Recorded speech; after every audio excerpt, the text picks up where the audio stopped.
할렐루야. 주님의 교회 성도 여러분 사랑하며 축복합니다. 사실 오늘 기도원에서 주일 설교를 다시 한번 이렇게 녹화를 하게 되었습니다. 주일 예배가 정상적으로 녹화가 되지 않아서 몇몇 분들이 설교를 다시 한번 듣길 원하시는 분들이 있어서 제가 녹화를 하고 유튜브에 올려서 우리 성도님들께 다시 보내드립니다. 지난주 설교였던 세상의 소금에 관한 내용을 오늘 다시 한번 나누길 원합니다. 우리 먼저 다 같이 기도하시겠습니다. 하나님 감사합니다. 주의 귀한 말씀에 귀를 기울이며 말씀 앞에 주님을 바라보고 결단의 시간을 갖게 하시니 감사합니다. 하나님, 주의 성령께서 역사하셔서 우리의 마음이 오직 주를 향하게 하시고 하나님 말씀 앞에서 아멘으로 화답하는 귀한 시간 되도록 주님 인도하여 주시옵소서. 부족한 종을 사용하여 주셔서 오늘 이 시간 예수님께서 말씀하신 너희는 이 세상의 소금이다 라는 이 귀한 메시지를 다시 한번 듣고 이 역할을 잘 감당하며 사명을 감당한 우리 모든 성도님들 되도록 인도하여 주시옵소서. 감사드리며 예수님의 이름으로 기도합니다. 아멘.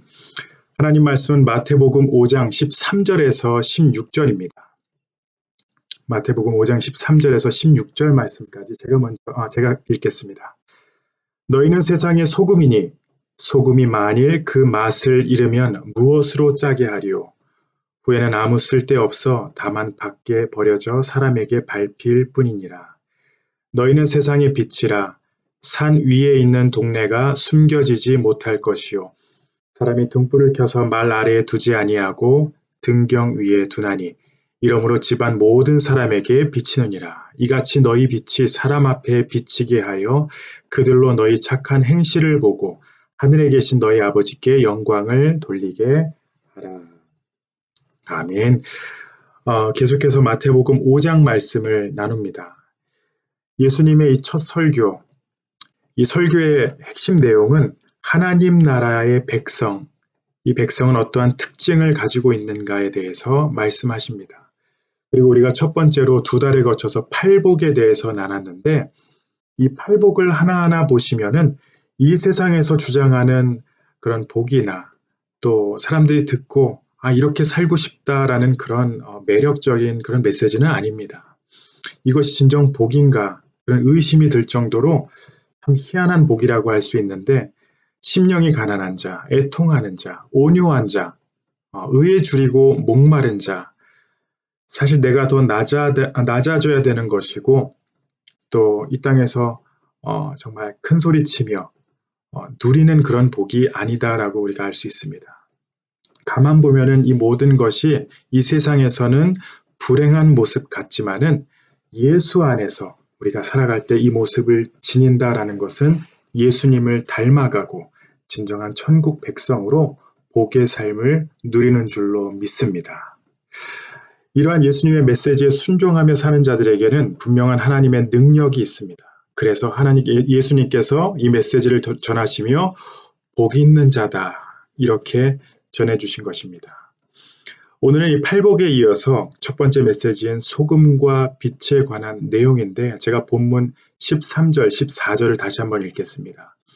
너희는 세상의 소금이니 소금이 만일 그 맛을 잃으면 무엇으로 짜게 하리요?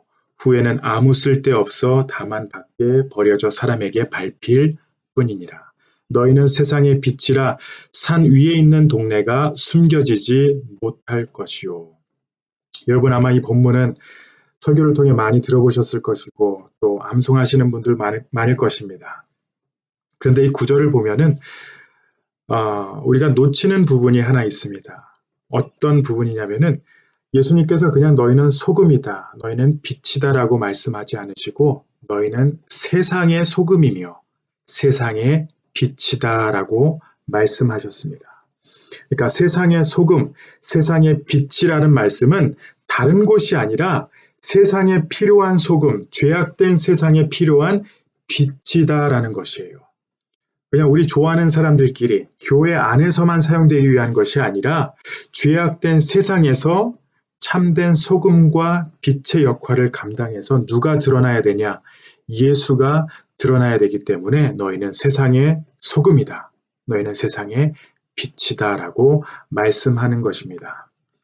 분명히 우리가 알아야 하는 것은 하나님께서는 세상과 동떨어져 있는 교회를 원하시는 것이 아니라 예수를 믿은 우리로서 성전으로서 세상에 관심을 가지고 어두운 세상에 소금의 역할 그리고 빛의 역할을 하는 성도가 되기를 원하신다라는 것입니다. 그래서 여러분들은 단순히 소금이다, 빛이다가 아니라 세상의 소금, 세상의 빛이다라고 말씀하신 것입니다. 여러분 오늘 본문 말씀을 통해서 소금의 역할이 무엇이냐, 소금의 특징이 무엇인지, 성경이 무엇을 말하시는지 같이 나누고 또 이 사명을 잘 감당하며 오늘은 특별히 세상의 소금에 대해서 나눕니다. 2주 후에는 세상의 빛에 대해서 나누는데 소금의 역할이 무엇인지를 함께 나누고 은혜 받는 시간 되시기 바랍니다. 첫 번째로 예수님이 너희는 세상의 소금이니라고 말씀하셨는데 여러분 2000년 전 로마 당시 이 소금은 아주 귀한 물건이었습니다. 그 당시에 로마인들은 태양과 소금을 아주 귀한 것으로 여겼어요. 지금은 사실 소금이 흔한 것이지만 사실 지금도 소금이 없으면은 우리가 식사를 할 때, 음식을 할 때 좀 문제가 있습니다. 그냥 소금이라고 하면은 흔한 사람 아닌가, 그것이 아니라 그 당시에 너희는 세상의 소금이니라고 하셨을 때에 너희는 특별하고 귀하다라고 말씀하신 것입니다. 일리노이 윌로우 크릭 교회를 담임하셨던 빌 하이벨스 목사님이 이런 말씀을 하셨습니다. 소금은 우리 인체의 갈증을 유발시키듯이 정상적인 그리스도인이라면은 주변 사람들에게 영적인 목마름을 유발시켜야 한다. 세상의 소금인 나를 통해서 세상 사람들이 하나님을 갈망해야 합니다. 내가 하나님의 은혜를 누리는 것을 나타내고 그 소금의 역할을 사람들 앞에서 보여줬을 때에 사람들이 나를 통해 하나님의 은혜를 갈망하고 목말라 해야 된다는 것입니다. 이것이 바로 소금의 역할입니다. 우리 성도님들의 삶을 통해서 주위의 사람들이 여러분의 가정이 하나님의 은혜를 목말라 하게 될 줄로 믿습니다. 여러분 소금의 중요한 역할 첫 번째로 목마르게 한다. 하나님을 갈망하게 한다라는 것이고 두 번째는 부패를 방지해 주는 역할입니다. 여러분 세상에서 참된 소금의 역할을 감당하며 맛을 내고 부패를 방지하려면 중요한 것이 무엇이냐면은 우리의 거룩함, 우리의 순결입니다.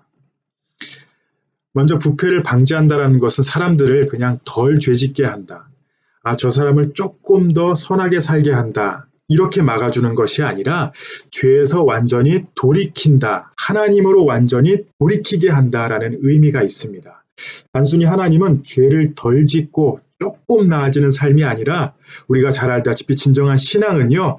내가 죽는 것이기 때문이에요. 여러분 우리가 소금이라고 하면은 하얀 소금, 우리가 흔히 사용하는 하얀 소금을 생각할 수 있지만 예수님 당시에는 이런 하얀 소금이 아니라 거의 돌에 가까운 시커먼 소금, 브라운 소금이었습니다. 팔레스타인 지방에 그 지방에서는 소금을 바위에서 캐냈는데요. 전에 바닷물이었었는데 나중에 육지가 되어서 바위 위에 소금이 있었던 것입니다. 이런 바위에서 소금을 캐내는데 어떤 문제가 있었냐면은 내가 분명히 소금인 줄 알고 바위에서 꺼내서 맛을 보니까 소금이 아닌 거예요. 비슷하게 생겼지만 소금 맛이 나지 않는 것도 있었다라는 것입니다. 겉으로 봤을 때는 소금, 그러나 짜지 않은 그런 소금이었던 것입니다.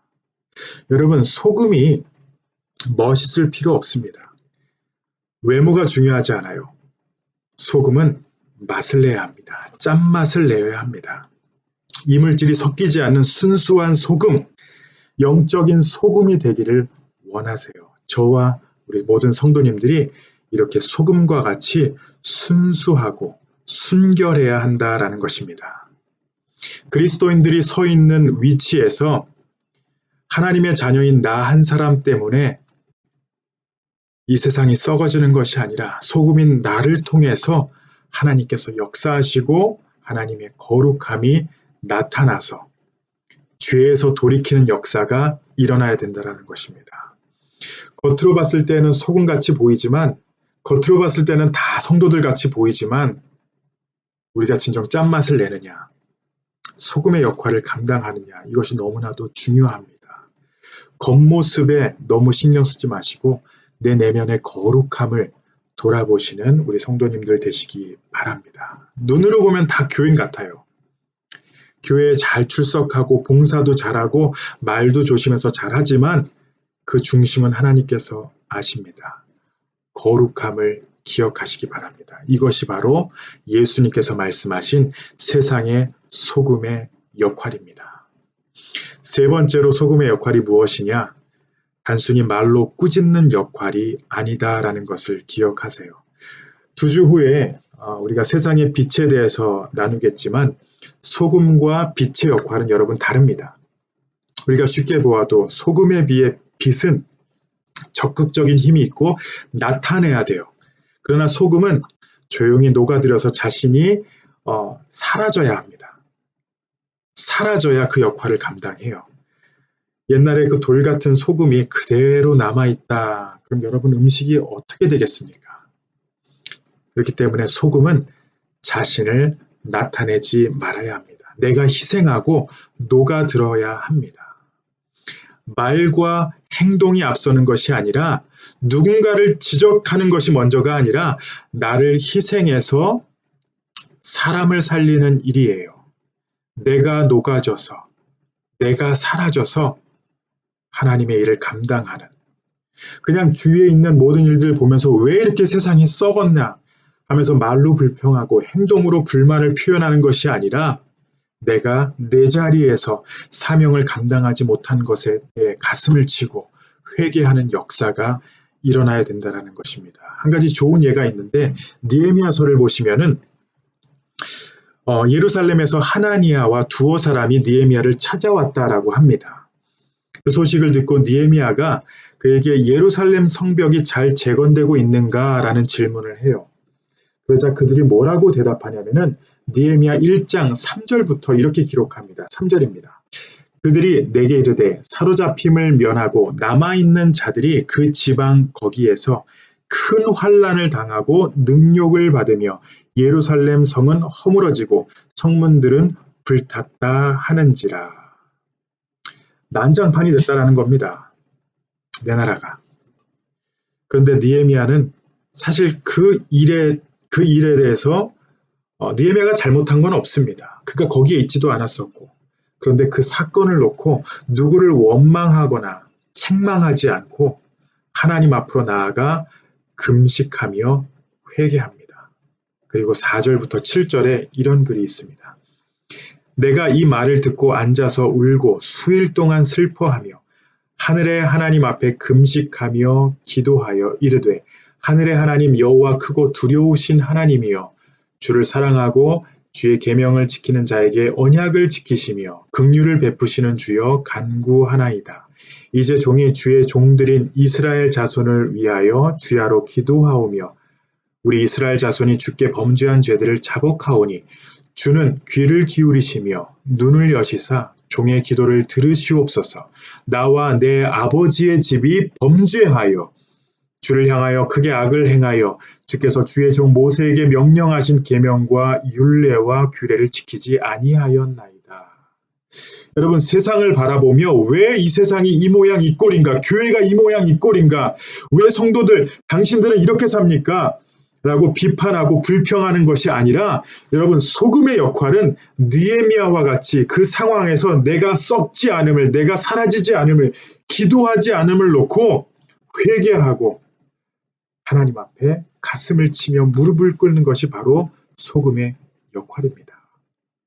교회 안에서도 마찬가지고 직장과 가정에서도 무슨 문제가 있을 때 무엇이 옳고 그른가를 따지면서 내가 재판관의 자리에 서는 것이 아니라 느헤미야와 같이 기도하고 그 잘못된 상황을 품고 내가 회개하고 그들을 위해 기도하는 것이 바로 소금의 역할입니다.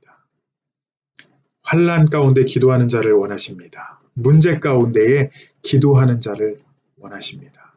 다시 한번 말씀드릴게요. 소금의 역할은 꾸짖는 역할이 아닙니다. 그 상황에서 내가 썩지 않음을 하나님 앞에서 회개하고 기도하는 것입니다. 내가 썩어지고 내가 낮아지고 내가 녹아질 때에 여러분은 세상의 소금의 역할을 감당하는 것입니다. 어떻게 내가 느헤미야와 같이 녹아질 수 있는지 그것을 고민하며 살아가시는 성도님들 되시기 바랍니다. 마지막으로 이 소금의 중요한 역할 한 가지를 더 나누자면요. 소금은 모든 음식물에 들어가 맛을 내는 역할을 합니다. 골로새서 4장 6절 말씀에 이렇게 기록합니다. 너의 말을 항상 은혜 가운데서 소금으로 맛을 냄과 같이 하라. 그리하면 각 사람에게 마땅히 대답할 것을 알리라. 너의 말을 은혜 가운데서 소금으로 맛을 냄과 같이 하라. 우리의 말을 은혜 가운데서 소금으로 맛을 냄과 같이 하라. 참 귀한 말씀입니다. 그리고 마가복음 9장 50절에 예수님께서 이렇게 말씀하십니다. 소금은 좋은 것이로되 만일 소금이 그 맛을 잃으면 무엇으로 이를 짜게 하리요. 너희 속에 소금을 두고 서로 화목하라 하시니라. 여러분, 이 세상에서 소금의 역할을 감당하려면 우리의 말이 희생되어야 합니다. 우리의 행동이 희생되어야 돼요. 그리고 소금이 뿌려지는 곳, 내가 가는 곳마다 하나님 안에서 화목이 이루어져야 돼요. 성도라고 하지만 그분이 끼는 곳마다 분쟁이 있고 싸움이 일어나는 그런 분들도 계시죠. 그런데 진정한 소금이라면 내가 낮아지고 내가 희생해서 그 자리를 화목하게 하고 성도들을 하나 되게 하고 죄인들을 주님 앞으로 인도하는 그런 화목해 하는 자, 화평케 하는 자가 되어야 한다라는 것입니다. 나의 모습을, 나의 모양을 없애는 것, 소금이 녹아져서 맛을 내는 방법입니다. 내가 나타나서 내가 씹히면 음식은 맛이 없어지죠. 자기를 깨뜨리지 않으면, 희생하지 않으면 이 세상에서 하나님의 영광을 드러내는 그 일이 아니라 걸림돌이 된다는 것을 기억하시기 바랍니다. 사랑하는 성도 여러분, 우리는 어디서 이 소금의 역할을 감당해야 합니까? 바로 세상입니다. 예수님께서 우리에게 소금이 되어달라라고 부탁하지 않으시고 명령하셨고 너희는 이러한 자이다라고 우리는 예수를 믿은 후에 소금과 같이 되는 것이 아니라 소금이라고 말씀하셨어요. 이런 사명이 있고 아이덴티티가 있습니다. 성장해서 더 거룩해져서 소금이 되라는 게 아니라 지금 부족하지만 아무것도 아닌 존재일 수 있지만 너희는 세상의 소금이다라는 사명을 주셨어요. 그래서 우리는 더 거룩해야 합니다. 그리고 우리는 더 썩어지고 희생해야 한다는 것입니다. 마음에 드는 그런 말들 다 하고 싶고 나에게 손가락질하는 사람들에게 똑같이 손가락질하며 그 이상으로 밟아주고 싶은 그런 마음이 있으시죠? 그런데 여러분, 우리는 세상의 소금입니다. 나 한 사람이 그 자리에서 썩어지고 녹아졌을 때에 하나님은 일하시는 줄로 믿습니다. 마지막으로 제가 오선화 교수의 예화를 하나 드리고 마치겠습니다. 제가 몇 년 전에 이 말씀을 한번 드렸었는데요.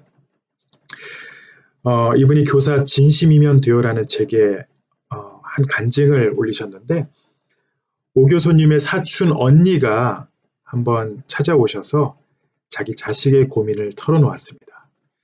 무슨 얘기였냐면은 내 딸 친구가 있는데 이 아이가 부모도 안 계시고 할머니랑 경제적으로 어렵게 사는 아이야. 그런데 이 아이가 가는 곳마다 돈을 훔치는 것 같아. 뭐가 많이 없어져. 그런데 물증으로 확인될 게 없어. 증거가 없어. 그리고 모든 학부모들이 이 아이가 범인이라고 생각해. 그런데 문제는 무엇이냐면은 이 아이의 베스트 프렌드가 자기 딸이라는 거예요. 그래서 이 상황을 어떻게 해야 되지? 라고 오 교수님께 이렇게 질문을 하니까 오선화 교수가 이렇게 답합니다. 그러면은 그 아이를 따로 불러서 한번 떡볶이를 사줘봐. 맛있는 떡볶이집에 데려가서 같이 식사를 하면서 그래서 뭐 솔직히 말해봐. 아줌마가 정말 미안한데 학교에서 돈이 없어져서 다들 걱정하는 것 같아. 혹시 이게 누구인지 알고 싶어서 아줌마가 우리 아이들을 다 만나고 물어보고 있는데 네가 내 딸하고 친하니까 나에게 솔직하게 말해줄 수 없니? 네가 아는 사람이니? 혹시 네가 그런 실수한 적 있니? 어, 이렇게 한번 얘기를 해봐. 그러니까 오선아 교수 언니가 이렇게 말합니다. 아니, 그럼 아니라고 하겠지. 그러니까 오 교수가 뭐라고 답하냐면요. 그러면은 그 아이를 한 번만 믿어줘. 어떤 사람에게나, 어떤 아이에게나 이런 믿어주는 한 사람이 필요해. 언니가 이 아이를 믿어주는 한 사람이 되어줘. 그래서 이 말을 듣고 언니가 잠시 생각을 하더니 근데 만약에 자기가 맞다라고 하면 어떻게 하지? 그러자 오 교수가 그러면은 한 번만 용서해줘. 용서해주는 한 사람이 되어줘도 아마 그 아이에게 좋을 거야. 그러자 언니가 마지막으로 물어봅니다. 그러면은 이런 기억이 있으면은 이 아이가 나아질까? 그러자 오 교수가 뭐라고 대답하냐면요. 아니야. 언니가 그렇게 해주면 그 아이가 살 수 있어. 여러분, 누구에게나 이런 한 사람이 필요합니다. 하나님의 사랑을 알게 하기 위해서도 이러한 한 사람이면 충분합니다. 하나님께서는 이런 소금의 역할을 감당하는 자를 통해 일하시고 하나님의 능력을 나타내십니다. 희생해주고 말을 다르게 하고 행동을 다르게 해주는 세상의 소금의 역할을 감당하는 한 사람이 필요하다라는 것입니다. 여러분, 여러분이 세상의 소금입니다. 사람들의 영적인 목마름을 유발시키는 역할을 감당하세요. 부패를 방지하는 역할을 하세요. 꾸짖는 역할이 아니라 하나님 앞에서 기도하며 비판의 손가락질이 아니라 느헤미야와 같이 그 상황을 품고 기도하는 세상의 소금의 역할을 감당하세요. 그리고 맛을 내어주는 역할을 하시기 바랍니다. 나의 맛이 아니라 내가 소금이 되어 예수님의 맛을 나타내는 역할을 해주시기 바랍니다. 저와 여러분은 세상의 소금입니다. 세상의 소금으로 예수님을 나타내며 예수님의 능력을 나타내는 우리 모든 주님의 교회 성도님들이 되시기를 예수님의 이름으로 축원합니다. 기도하시겠습니다. 하나님 감사합니다. 아무것도 아닌 우리들을 비록 타락하고 죄 많고 매일 실수하고 넘어지는 우리지만 우리를 주의 자녀로 불러주셔서 너희는 세상의 소금이니 귀한 사명을 주셔서 감사합니다. 더욱더 거룩한 삶을 사모하며 하나님의 능력이 우리의 삶에 나타나기를 소원하며 살아갈 수 있도록 인도하여 주시옵소서. 우리 주님의 교회 모든 성도님들 이 말씀을 품고 한 주를 살아가길 원합니다. 누군가에게 필요한 한 사람이 되어서 그를 이해해주고 받아주고 그 사람 앞에서 내가 낮아져서 예수 그리스도의 이름이 드러나고 예수 그리스도의 맛이 그들에게 느껴질 수 있도록 우리를 사용하여 주시옵소서. 우리 주님의 교회 성도님들 매일 기도하며 이 사명을 감당할 때 하나님 부족한 것을 채워주시고 이 진리의 길이 좀 하나님께서 기뻐하시는 길이라는 것을 더 확신하게 될 줄로 믿습니다. 주님 붙잡아 주시고 힘들고 어렵지만 능력 주시는 자 안에서 모든 것을 감당할 수 있다라는 그 믿음으로 하루하루를 승리하도록 인도하여 주시옵소서. 귀한 말씀 감사드리며 예수님의 이름으로 기도합니다. 아멘. 사랑합니다. 축복합니다. 한 주 승리하시고 우리 야외 예배 때 뵙겠습니다.